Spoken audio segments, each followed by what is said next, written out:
Hey man, Hebron Ben Blau come back at you with another edition of this Boomer's Logic. And man, I know I've been gone for a while, but I'm here to explain why and give y'all an update on my life in general, how it's going down. But before I do, y'all know what to do, man. Hit the bell for notifications, subscribe if you haven't already, thumbs up the video, etc., etc. Y'all know all that. So man, just up, drink my morning coffee, getting ready for my day, and decided that I would take this time to go ahead and give y'all an overview of what's been going on in my life here of late. So,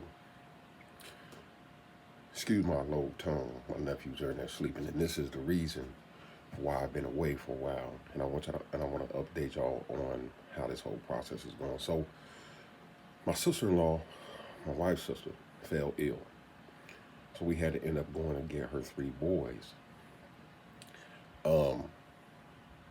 ages 11, 12, and 13. So they're stair step.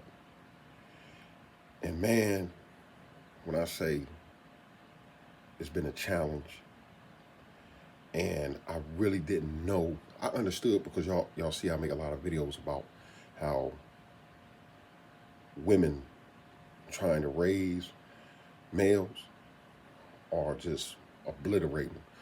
And I really didn't get to experience it firsthand, for real, until now. I know how it affected me in my life, but really getting to see three young males who were being raised in a matriarchal environment.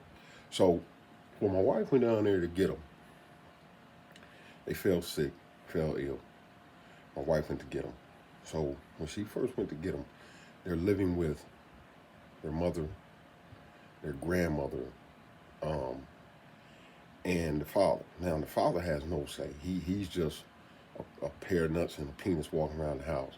He has no say. The mother and the grandmother run everything. So anything the dad says to him, and this is a real big detriment because there's no structure and order. So he absolutely does not at all have any say. Anything he says, they can override it. So there's no order. The boys live without rules, structure, discipline, and it showed when they got here. Now, before she went to get them, I got on the phone with the mother, and I explained to her and the dad. I said, listen, if you send these boys down here, and I'll get to the dad in a minute, if you send these boys down here, they're going to live by my rules, because this is my house. So I need y'all backing 100%. I don't need y'all undermining me, telling them they don't have to do this, they don't have to do that, and going back and forth with me about what goes on in my house. This is my house. So whatever I do, however I handle them, that's how it's going to be. So they said, we got you. So cool, boom. She goes down there and then she gets them. My wife calls me and gives me an overview of how they're living. So, like in an environment where I'm grown accustomed to seeing the matriarchal environment, like where there's no male, there's no order, most of the time, especially in the hood, the house is going to be in chaos because the children are allowed to loaf around and, video game it all day or whatever. And this is what was going on. So I said, okay. She called me and gave me the heads up. Hey, look, this house is in chaos. It's disorder, chaos, shambles. So I said, okay. So in my mind, I'm already putting down the program, saying, okay, these boys is going to need instantaneous foot to the tuchus. So when she got him here, she gave him the spiel. We sat down as a collective, and she explained to him, look, I know how things go up y'all way, but things are different here. I know that your grandma and your mom make all the rules. It's not so here. That man right there is the head of this household. He runs this house. Whatever he says go, everything goes through him. I obey and listen to him. He's the head, and this is what it is. So whatever he says go. If he tell you to do something, do it. So she handed me the mic, and I explained to him, first thing, First set of rules. Yes, sir, no, sir. Automatic. Yes, ma'am, no, ma'am. Automatic. Not just with us. When you're in public, when you're on the phone with your mama, the implementation of rules, of structure and order were necessary out the gate because they did not have an understanding of anything except for loafing, lounging, video games, all that stuff. That's the first rule. Second rule, video games is a privilege, not a right. You gotta earn that. Even before you hook that up, you're gonna earn it. You're not playing video games over here all day. Your aunt will allow you to know how long you can play video games. And their gaming system was broke. So I said, you gotta earn it before aunt go and get you, go and fix it for you. Gotta earn it. So the first 2 weeks was very rocky. They were made to clean. There was times that they got up, times they went to bed, shower time. And this is what's crazy. It's so many things that these young men were not accustomed to doing. Showering, they weren't accustomed to it. Cleaning up after themselves, they weren't accustomed to it. They were just used to leaving stuff around, so they were being penalized a lot in their first couple initial weeks. Taking their phones, making them do burpees, standing in push-up position, because that structure had to be implemented in their lives immediately because they were just flying by the seat of their pants. They thought that they were just going to sit up and watch YouTube all day, chill, put plates in the sink, put their dishes in the sink, walk away from them. Oh, no. Automatically, before, got the whiteboard, chores. These y'all chores. My wife was putting down rules. She showed them how to cook, how to clean. And I watched them for my first 3 days. I stayed with them. I didn't go out. I didn't work. I didn't do anything. I just stayed around them and observed them. And, these things were foreign to them. Foreign. And I was watching. I was like, man, this is incredible. That y'all have supposed to be a full-grown man in a household with y'all. And y'all don't understand that these things they're foreign to them. It's incredible. And once again, it goes back to this matriarchy thing. We can raise men. No. All you're doing is spoiling these kids, letting them lay around, loaf, and be lazy and shiftless all day. And then you wonder why they are the way they are. It's insanity. And I'm just sitting and watching it. So what they would do every day is they would jump on the phone. Every time they were made to do something, every time they got in trouble, because they was getting in trouble every day when they first got here. From talking back, one of them had it bad, the oldest one, where he talked back at the drop of a hat. And the young one did it too. The middle one, he was less prone to that. He was a quick learner. He was a quick study. He got in trouble, I think, one time, but he was a quick study. He was like, I'm going to just watch what they do and not do what they do and avoid these penalties. He only got in trouble one time with me, for real, honestly. Overall, they're good kids, but let me back up a little bit. So they would get on the phone every day, and they didn't think I was hearing, but I kept telling them at the conclusion of every day, I huddle them up, and I tell them, hey, man, listen, I hear and see everything. I hear y'all on the phone with your mama every day. I hear you. Oh, he's doing this to us. Oh, he's doing that to you. And I hear what your mama tell you. Hey, man, y'all down there in his house, you got to do what he tells you to do. That's where y'all going to be at for the entire school year. Y'all got to give mom a little break. Y'all got to listen to him. This is what y'all need in your lives. Y'all need this right now. And I will huddle them up and I will tell them, I heard you on the phone with your mom. Doesn't matter. Doesn't matter. You're here. So you might as well acquiesce. You might as well conform. Because it's just going to get worse. It's nothing you're going to be able to do to leave here. Nobody's coming to get you. Nobody's saving you. Your aunt's not saving you. Your mom's not saving you. Your dad's not coming to get you. It's over. You're here with me.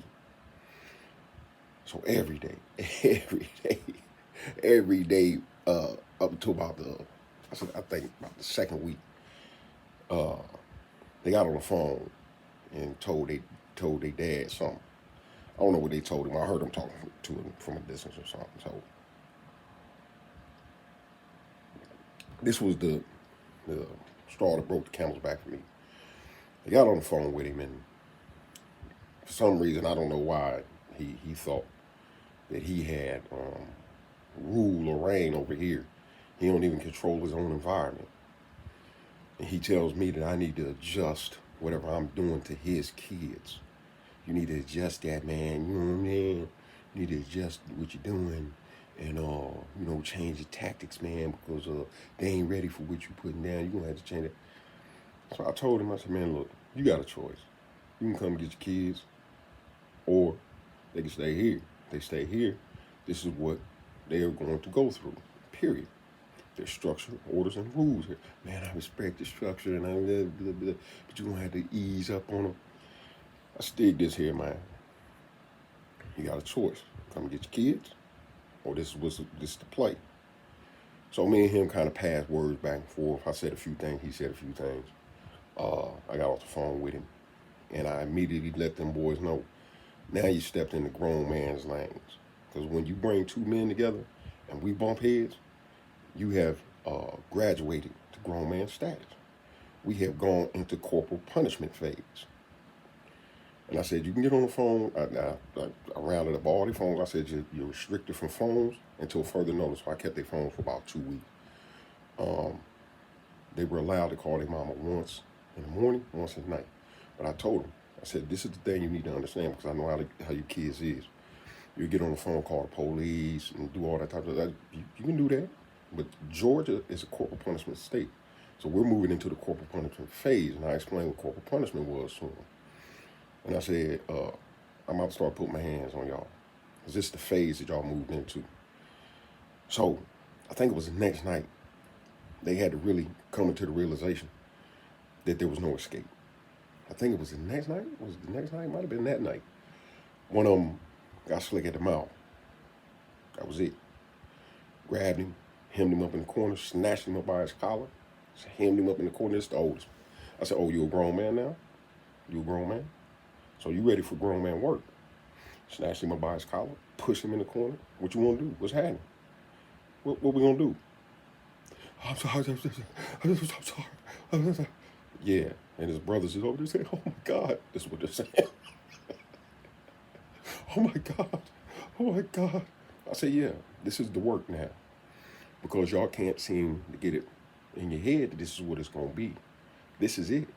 This is your lot in life until you leave here. Y'all get a lot. I've been taking care of them, been giving them a lot. We spend a lot of money on pool trips, haircuts, clothes, shoes, tablets, all that type of stuff. So they're taken care of, they're provided for, but they had to understand that there's rules. So at that point, everything, escalated. And I let them know. Everything is punishable by death now. Because y'all not getting it. So I'm going to step mash on the gas a little hard. And after that particular engagement, they seen and understood at that point, nobody's coming. Nobody's going to help us. This is what it is. And my aunt had to sit them down and to explain to them again, hey, man, when their mom got on the phone with them, I think the next day after it happened, I was like, hey, this is what it is, And I told them, I said, man, y'all think your dad coming to save you. He's not coming. He's not coming. Y'all think you can get on the phone with him and he's going to whisk down here and save you. It's not happening. Your mom sent you here, and that's it. So it's been a dramatic change in their behavior. They have conformed dramatically. I can sit and listen to them talk on the phone because I return the phones after about 2.5 weeks. I listen to them talk on the phone. Like I told them, I'm going to give you your phones back. Don't tell my business. Don't be putting my business out there, what I'm doing to you, what I ain't doing to you, what I'm saying to you. Don't do that. My house is not a house of confusion. My house is a house of order. You have chores, you have rules to follow, and that's what it is. You're just not used to this type of stuff. And they openly admitted it to their aunt, I think 2 days ago. They've been here almost a month and a half, I don't know, I'm not sure. a couple months. I'm not sure how long it's been, but they openly admitted to their aunt and their mother yesterday that, yeah, initially it was rough, and we ain't understand, and now we get it, and we're enjoying ourselves, and you know what I'm saying, and now they're settling in. They constantly trying to follow me around. Uncle Kev, because they like being around a man. Young men like that masculine energy. Y'all females keep trying to force this feminine energy on them, and they get confused, and they act out. They don't. There's no rules. There's no structure. They love this rule. They love this order. They love the structure. They didn't initially like it because they liked to loaf around. This is what they knew. This is what they understood. It took some time to get them to acquiesce and to understand. Now, they will revert back to a large degree at the end of this visit. But at the end of the day, most of these disciplines will follow them. They will take them back home with them. You know what I'm saying? Now, a lot of them they won't be able to follow because of the order of the house. But a lot of it will stay with them. And I'm truly a believer in that. But yeah, you women, boy, y'all are destroying our young black men. I'm telling you, I've seen it firsthand with these three, and how they felt that their aunt was going to save them. They kept looking to the women to save them. They kept looking to the women to save them. And a woman kept saying, hey, man, y'all better listen to him. And they just kept pushing them. And this is what needs to happen. These young black men need to be forced, but you black women are so quick to run to their defense every time. You can't do that, because this is what you get. This is what you get. And if these boys felt as if at any time that they could get away with anything and then call their mom, and their mom will force me not to respond to it, man, listen, it'll be a free-for-all, but that don't happen in my house. It happens up there, not here. And now they settled in, they're calming down. They've been getting rewarded heavily because their behavior. They keep my house immaculate. They keep it clean because they are assigned to clean my entire house. Dishes, mopping floors, vacuuming, everything. Because they need to learn how to be responsible, take care of themselves, like men should be able to. Showers every night, because you're not going to be walking around funky. Ain't nothing cool or slick or clever about that. It's just so many things, man, that you black women, y'all keep talking about you can raise men. You can't. You can't. You can raise males into adulthood, but there's so much stuff that y'all not and cannot give them that they need. And this is a prime example of that. But man, I've droned on enough. I definitely gonna tell y'all about some more of our adventures and the stuff that we and some more stuff,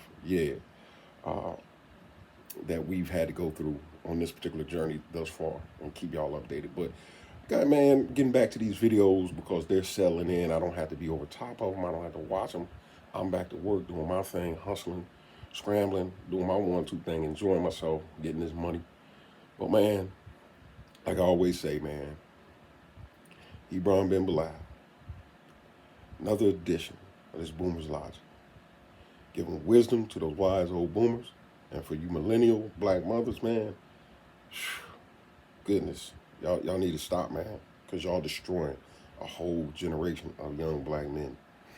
All right, man, I'm going to hit y'all with another one later, tell y'all about some conflict resolution that they had to learn about. It was a good one. Love y'all. See y'all on the next one.